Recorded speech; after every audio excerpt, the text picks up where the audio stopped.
it's easy to say in hindsight, I think that, I think looking back at those times, everything was clearly and obviously problematic. And I think I would have never followed, and I would have probably helped the Jews. And it's easy to say that from like today's point of view. But if you are brought up in that kind of environment and this is the only thing that you're taught from a very young age, I think it's not that easy to even just have that moral compass.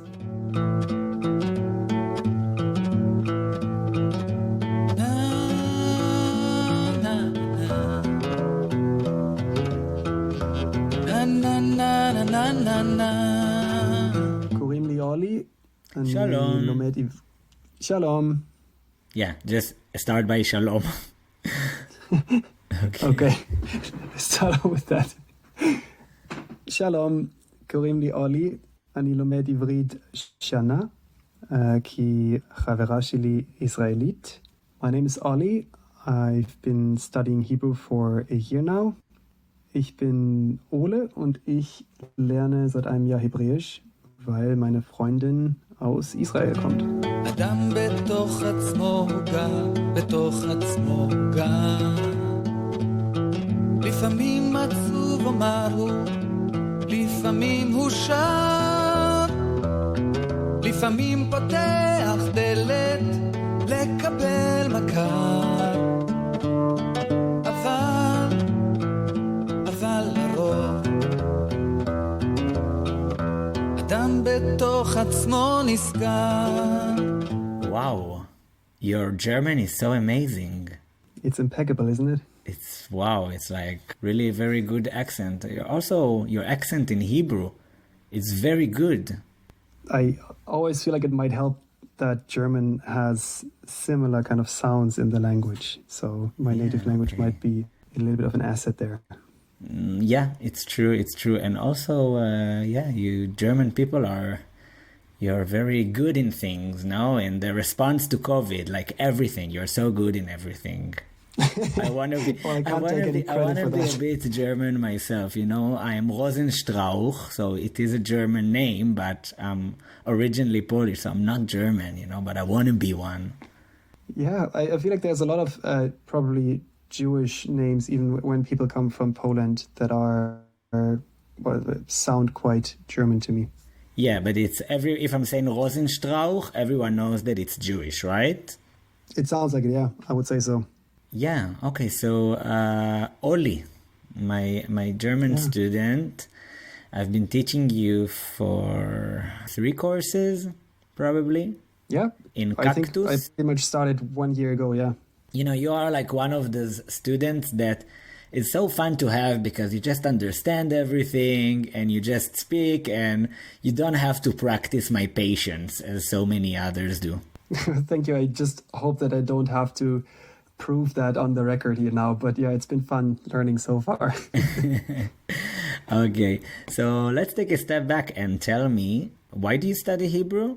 Yeah, I've had a girlfriend for a bit more than 3 years now, almost 4 actually, and she's from Israel. So we do converse usually in English, but whenever we visit Israel or friends of hers are there, or we have Israeli friends over or meet someone else, I feel like the conversation at some point at a certain part of the table might move towards Hebrew, and I always feel like it would be so much easier to just understand and be able to be part of that. And I think so much of a culture is also transported in the language that I'm just curious to see what's going on there and to like get to know my girlfriend a little bit better.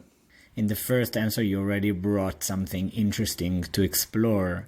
So you explore the Israeli culture through the language. When you hear your girlfriend speaking in Hebrew, her friends and family, how is that manifested? What and also what have you learned about Israeli culture from our lessons at Cactus in Russell Square?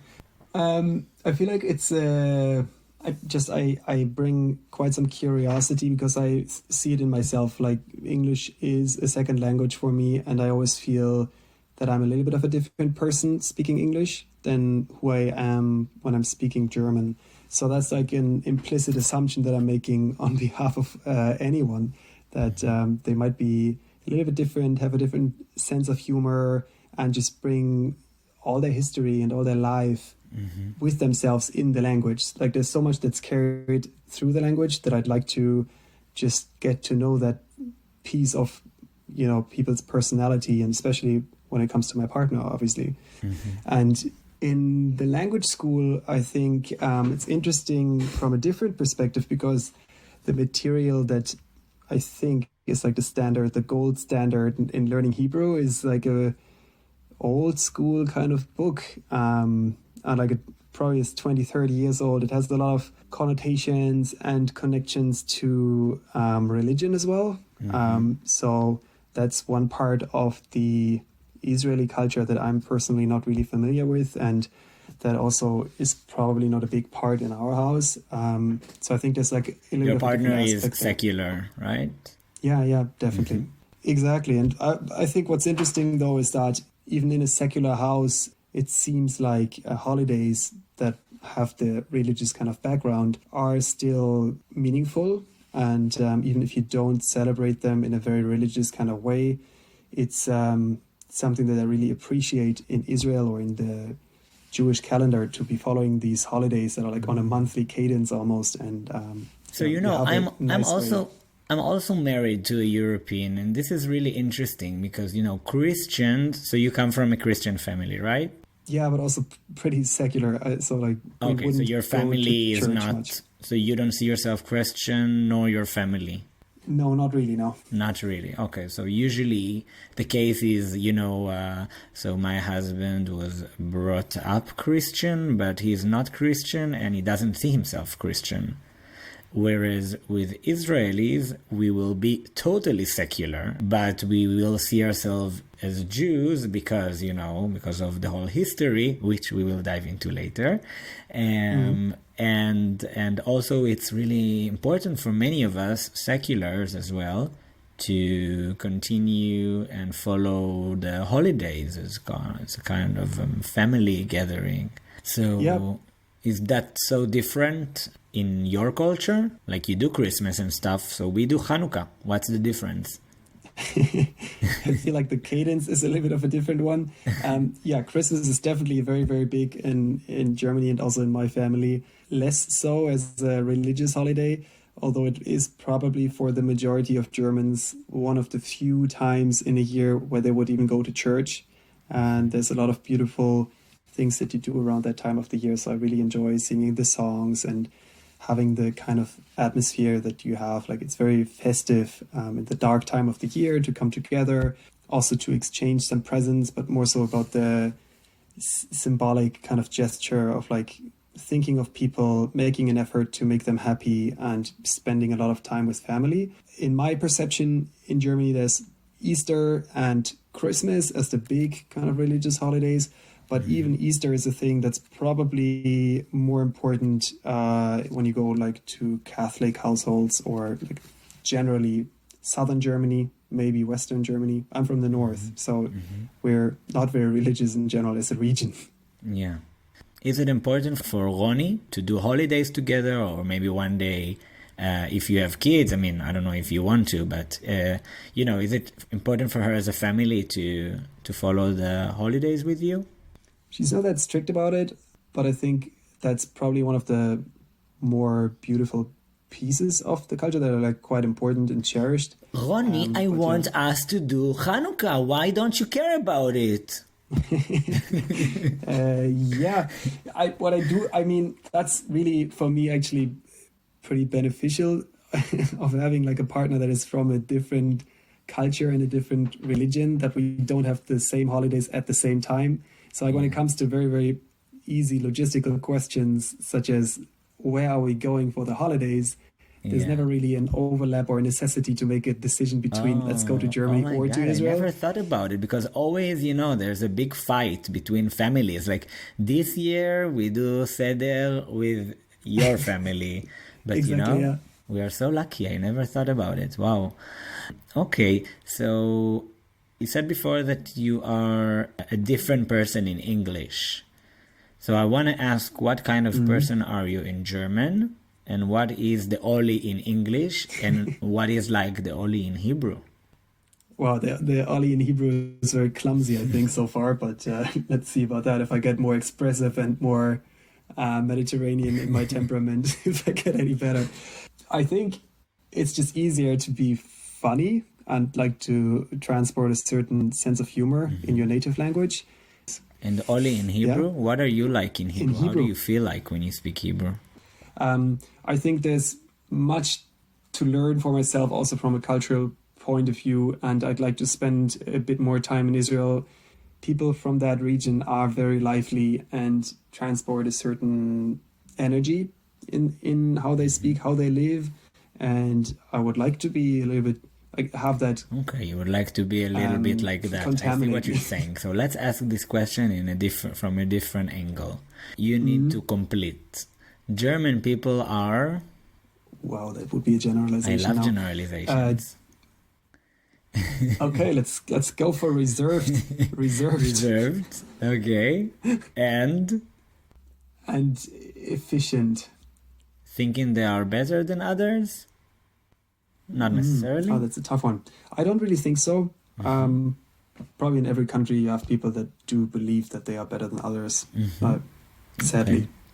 Okay. Israelis are wild and opinionated, and they live their life to the fullest. They live their life to the fullest. I know. Okay. So what part of the stereotype of German people do you feel like, and what type do you want to be more like an Israeli, to let Ronnie draw you to that wild part, as you said? I think I'd probably like to shed some of that reserved kind of calmness around myself. Not really why I learned Hebrew or where I started learning Hebrew, but there's this stereotype about the cold northerner that needs time to get warm with people. And I think, well, if you throw me into a situation of where I don't know anyone else, I probably am a bit like that.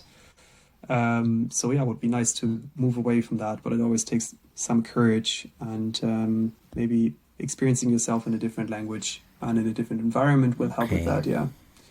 Okay, cool. Yeah. So Oli, let's take a step back to tell us a little bit about where were you born, just a little bit about your background.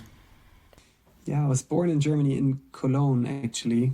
But my parents are from the north, and so they didn't spend too much time there. And I predominantly grew up in the middle of Germany and then in the north as well. So I spent like the majority of my teenage years and adolescence in Bremen, in the north of Germany. And then while I was at university, I lived for a couple of years in Berlin and for 2 or 3 years close to Hamburg. And did some time abroad as well. So like in internships and while I was in university, I went abroad. And so probably in Berlin was probably the first time you came across Israelis? Not really, to be honest. I think actually the first time I really met Israelis was when I lived in Ireland. Okay. So I was never really that exposed to people from Israel before. You cannot be a German and not know about Israel and about the Jewish people, obviously. And I think I'm always interested to hear what Germans think and feel and how they were brought up to speak about the history. And I know these are kind of very difficult issues. I wouldn't speak about it with everyone, but it's let's open the Pandora box. So when did you as a child, was it at school that you were taught on the history of Jews in Europe and Nazi Germany, or was it even before that? What do you remember? Maybe your grandparents told you something?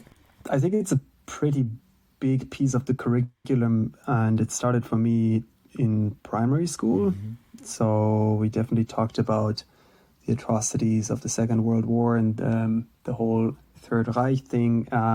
Probably before you're 10 years old, you start get exposed to it, and you speak about it, and everything under the big umbrella of this shall never happen again. And how can you talk about such atrocities to 10-year-olds? I mean, not that it doesn't happen in Israel. I mean, we need to give the victimization in the IV from a very early age, you know. But how is that happening in Germany? Probably the other way around. Like you want to make sure that really everyone understands that this is a shameful time, a horrible time in history, and that we need to make sure that this will never happen again. And I think in elementary school, you probably don't discuss to a level of detail, but you just tease the topic and make people understand that something is there. And at a bit of an older age, you discuss more about it. And I got a very interesting deja vu now. Yeah. You know, in Israel, we don't really learn or know anything about the Nakba or what we or our fathers did to the Palestinians who left Palestine in the independence war. And there are some Jewish Arab schools called the Adbiyad. And I saw a documentary a few years ago about one of them in the north. And there was a very interesting part interviewing a young girl, a student in that joint school, and she basically speaks about how she deals with realizing that her grandfather and like that we, the Jews, did what we did. And she was like breaking up, crying in front of the camera. And that made me think, wow, maybe it's not such a good idea to let children know these things at such an early age. So how is that going with German kids? I think you talk about it maybe in a general kind of way. We also had like a survivor of the Holocaust visit our school. So you speak about what happened. And I mean, in one way, we were still able in my age to speak to people that firsthand had this knowledge. So my grandparents would have been very young children during the war. We tried to have a lot of exposure to the topic, I think. So when we were like 17 or so, we also visited a concentration camp and had a lot like educational exposure to the topic. Everything against the backdrop of let's make sure that this does not happen again. And I feel like that's something that many Germans, many people in my generation and in my circles kind of carry around with them, is this feeling of collective shame and guilt that kind of still is being carried in our generation of like, you know, you're not supposed to be proud of your country. I don't like when people excessively wave the German flag, even if it's just to do with like a football match. Even then, I'm not a big fan, to be very honest. Have a weird feeling always when there's a lot of people in a stadium singing German songs. I feel like it's a sketchy kind of feeling. So I think that's something that is still being carried around in our generation, and rightfully so. How do you explain it? Like, how does the system explain it to children and to people? And how did you explain it to yourself as a child? Because it's really like one of the things that is, I mean, there are so many things that are difficult to explain, but you know, that's one of them. Yeah, good question. I think it's really a process. And as a child, you probably only question to a certain degree what happened in the past. So like you listen, you learn, you might not necessarily make the connection too much to like your own family. And for me, for a very long time, my thought process more or less ended with my grandparents. They were born in the early 30s.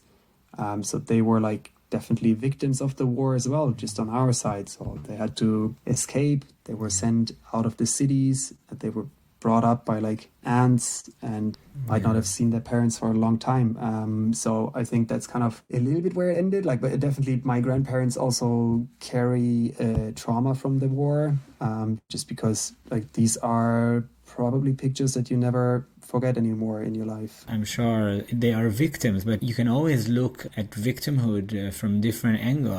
I think that I see even Israelis today who go, I see myself, let's speak about myself. When I went to the IDF, the same old story, went to see the camps when I was 16, became very patriotic, this never again, and I went to the army, this was the right thing to do, and I have to be a combatant. I see myself as a victim because I wasn't educated to think differently, because I was educated to toe the line and to not see Palestinians as people, I guess. When you're brought up in that kind of environment and you're faced with the necessity, I think it's probably really hard to make a different decision. I'm just taking it to the extent of who among Germans, bystanders or less as bystanders, were also victims.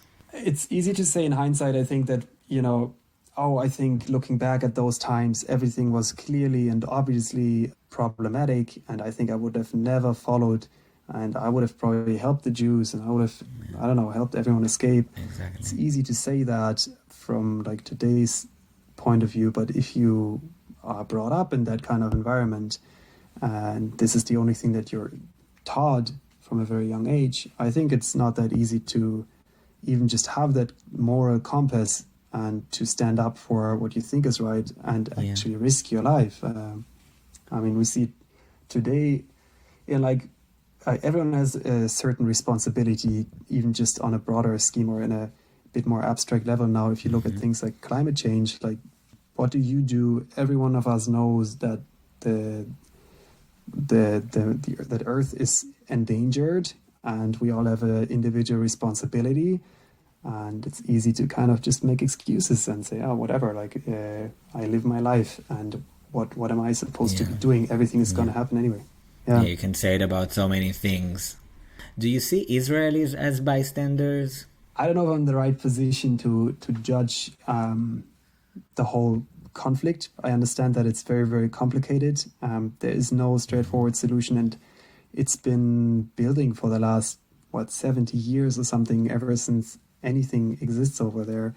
So I don't want to take too much of a position there, and I don't think that you're necessarily guilty if you don't very actively oppose what's going on. Let's put it that way. Yeah, I'm just interested in this because, like I said, there are many things that are hard to explain, but there are many things that are human nature. And, that connects to what you said. It's easy for us to say today, I would be like the ones who helped the Jews back then. But, sometimes human nature is to turn a blind eye. Yeah, it's probably the more comfortable way to go. Well, there probably is a difference between that. But in general, speaking about demonstrations, I'd be curious to hear how hopeful you are around the impact that people can have demonstrating. I feel like recently, for the last month or even two, there's been a lot of protests in Israel, and people are standing daily in front of Netanyahu's house and shouting for change, and still, does it look like anything will happen? I'm hopeful. I really hope. I think I would say I'm hopeful with no expectations. Yeah, at least. And you can say that about many things in the world today. Israel is a very interesting country right now, maybe on the brink of just moving into a direction that's more like an autocracy. When you think about just following the news, what's happening currently, it feels like the distance to becoming a country such as Turkey or so is not that big anymore. So I'm not sure where that will go long term. Exactly. It's a very young country, and I feel like the people that founded the country probably started out with a very, very different idea behind it. While there's a lot of prosperity coming more recently, it feels like a very big divide between the tech nation, very religious part of the country, the Arab minority that's really not a very small minority anymore, but still doesn't really have many rights. Yeah, like you're saying, we are so used to say, we said it so loud that,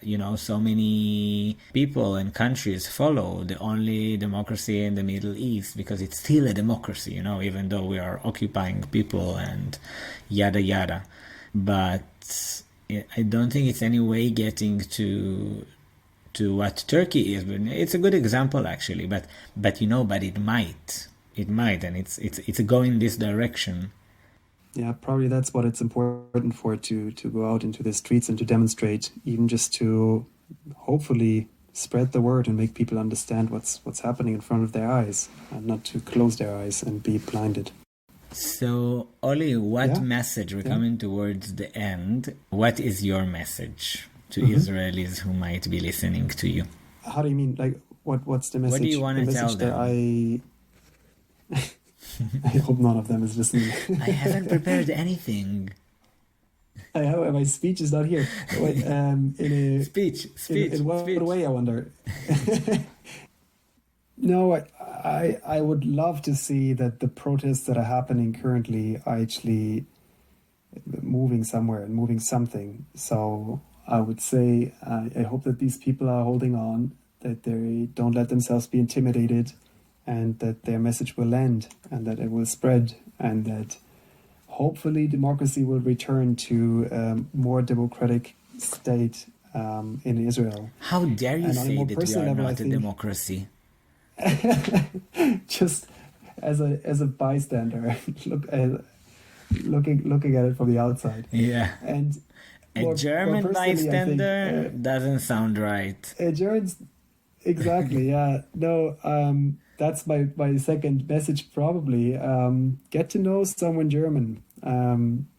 We are not that cold, and if you get to know a German, all of a sudden, all the connotations that come up when you hear a German speak get a different color, just because you understand that these are also people, and that actually even German as a language can be a tender language. That might be a little bit exaggerated, but it's not as hard and as harsh as it sounds.